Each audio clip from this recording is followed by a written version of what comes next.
you find a lot of dynasties entering into Goa's region, which is so called today's Goa, I suppose. And the earliest known kings, okay, were the Bhoj, and the copper plates of these Bhoj kings date to around 5th to 6th century CE. Basically, every history has to have a supportive evidence. As as paper came, paper was used widely, maybe for communication or for writing of records. Before that, we have records written either on stone or on metal, especially in the case of India.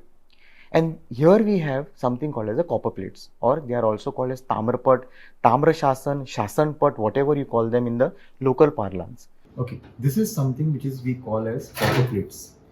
Okay, basically they are records of the old ancient period or the medieval period, you can say, and these are made of copper sheets. And if you look at these copper plates, you will find that they kind of start with a line. So when you read them, you can actually make out, there's a way of in which they were written. Like first they will make a mention about the name of the king, then they will make a mention about the dynasty he is belonging to, and the purpose of issuing these copper plates. So just like how today circulars are issued or letters are issued, in that period where paper was not existing, such kind of records were kind of made and they were issued, and that is why they were called as Tamra Shasan or Tamarpat.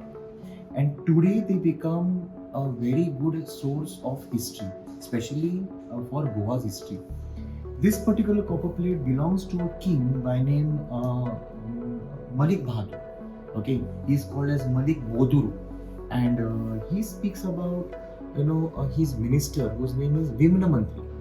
And very interestingly, these copper plates are making a reference of sorting out issues between two communities or two families for that matter, and that issue was sorted out in Ponda Taluka and in a village called Khandegram, which is called as Khandegram here. Actually, that Khandegram presently is called as Khandepar.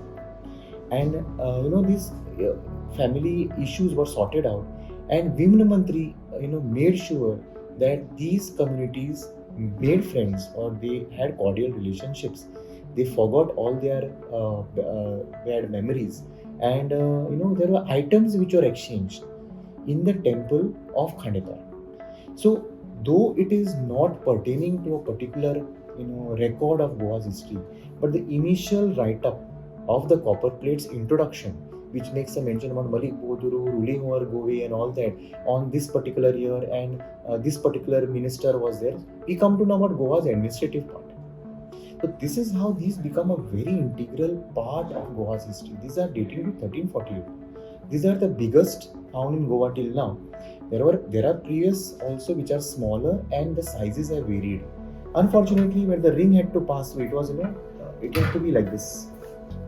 So it was like a book at a time. There was a hole here. There's a hole here which was pierced, and it would be opened like this. So this was done to prevent the damage in the write-up.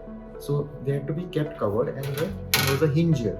So this, if at all the surface would get damaged, the writing inside would remain intact. Now this is written in a script which is called as Hare Kannada, and the language is Old Marathi. So this is of 1348.